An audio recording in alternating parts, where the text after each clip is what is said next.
Assalamualaikum warahmatullahi wabarakatuh. Berjumpa lagi dengan saya Sabri Helmi Bahtiar dari Divisi Project. Pada minggu kemarin saya sudah membahas poin kedua, yaitu tentang quality atau kualitas dalam yang harus dikuasai oleh set engineer. Pada minggu ini saya ingin membahas tentang poin ketiga, yaitu tentang time atau waktu. Pada umumnya pada pekerjaan proyek akan membutuhkan suatu penjadwalan atau sebuah time schedule, yang mana penjadwalan tersebut berisi tahapan perencanaan hingga sebuah proyek tersebut selesai. Secara singkat, time schedule atau kualitas manajemen waktu ini adalah suatu teknik guna menentukan waktu pelaksanaan kerja. Pada suatu proyek kita akan memerlukan penjadwalan.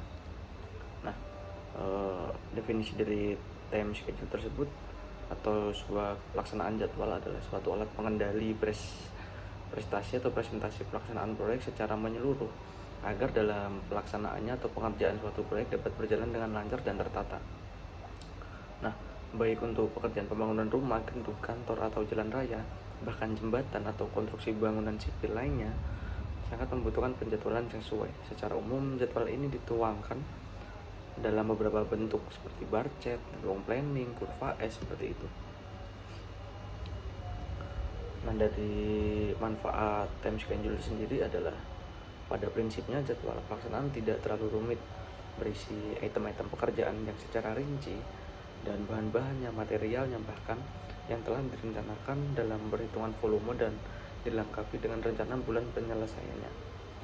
Nah, time schedule proyek sangat membantu dalam menentukan hubungan antara berbagai kaitan dalam rencana proyek secara menyeluruh pastinya.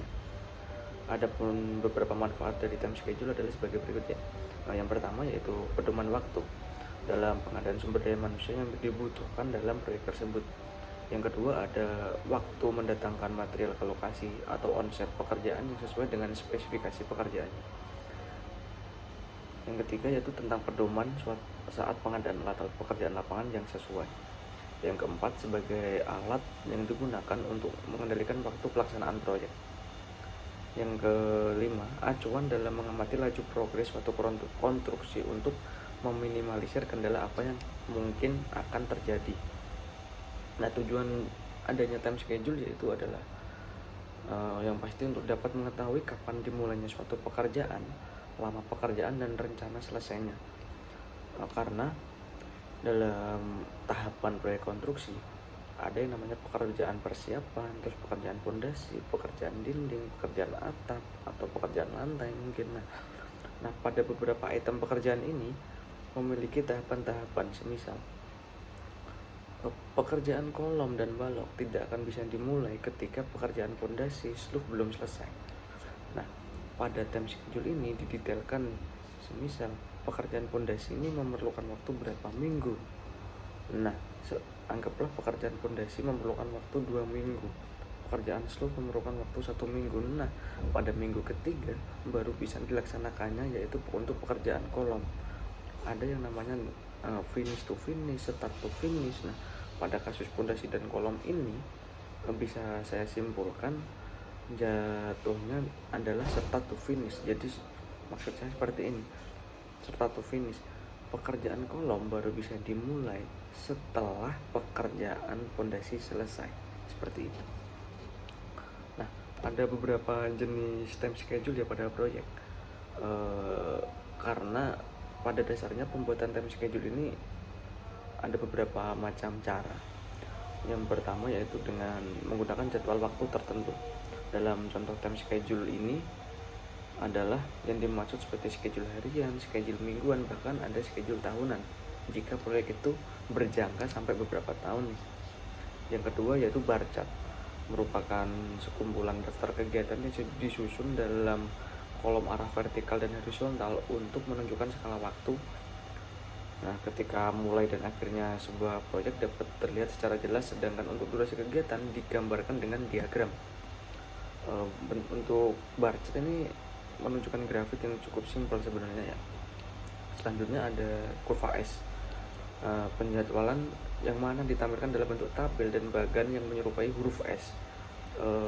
Model penjadwalan ini berguna untuk memberikan informasi berupa bobot pekerjaan dengan indeks 0% dari sampai angka 100% berdasarkan waktu proyek pastinya.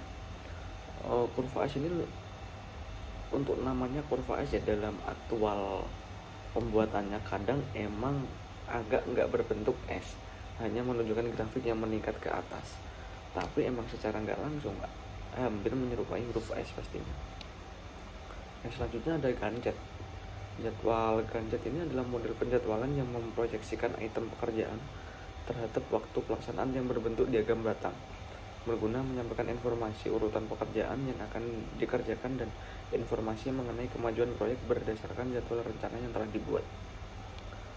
Selanjutnya yaitu ada network planning. Nah, network planning ini yang lebih sering digunakan ya pada proyek-proyek besar pastinya.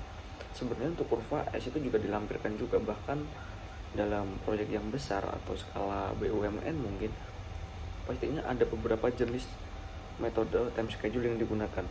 Ini untuk membandingkan apakah schedule yang dianalisis apakah sudah sesuai atau belum dan mempunyai margin error seberapa jauh pastinya. Nah, untuk network planning sendiri adalah sebuah model pelaksanaan dengan bentuk diagram network ya. Contoh time schedule kali ini dapat digunakan sebagai contoh dalam penyelenggaraan yang mana produknya adalah informasi mengenai kegiatan yang ada di dalamnya dan model instrumen pengukuran jadwal proyek dengan menggunakan logika jaringan. Nah, ada beberapa cara untuk membuat time schedule pastinya ya. Ada beberapa faktor yang diyakini harus diperhatikan juga dalam pembuatan time schedule. Yang pertama adalah kondisi atau keadaan lapangan. Yang kedua, metode pelaksanaan atau pengerjaan yang akan dilakukan. Yang selanjutnya yaitu ada kualitas sumber daya manusianya, karena ini berpengaruh. Untuk misal satu pekerjaan dinding bata dengan menggunakan tukang Sunda misal, dia sehari bisa 10 meter kubik, 10 meter persegi. Tapi dengan menggunakan tukang Jawa, ini bisa lebih cepat, bisa mencapai angka 15 sampai 20 meter persegi. Itu salah satu contoh ya, tanpa mendes atau underestimate dari tukang Sunda. Yang keempat yaitu tentang perubahan iklim dan cuaca. Yang selanjutnya yaitu jenis pekerjaan dan spesifikasi teknis yang digunakan. Yang selanjutnya ada juga batas wilayah kerja. Nah, batas wilayah kerja yang dimaksud di sini adalah daerah di mana pekerjaan konstruksi memiliki batas-batas yang jelas di suatu daerah dan memiliki izin secara hukum. Yang terakhir yaitu peraturan dari pemerintah daerah. Perlu diperhatikan peraturan yang telah dibuat oleh Pemda setempat dikarenakan dalam suatu proyek berhubungan dan berkaitan dengan budaya atau adat dan izin lahan. Saya pernah menjumpai di salah satu daerah ketika ada proses pengurukan lahan karena di desa tersebut ada mempunyai aura mistis, maka sebelum proyek tersebut dimulai perlu diadakan syukuran bersama untuk menghormati tetua atau orang yang pernah dihormati di situ misalkan. Mungkin pada minggu ini cukup itu. Sampai jumpa di minggu depan.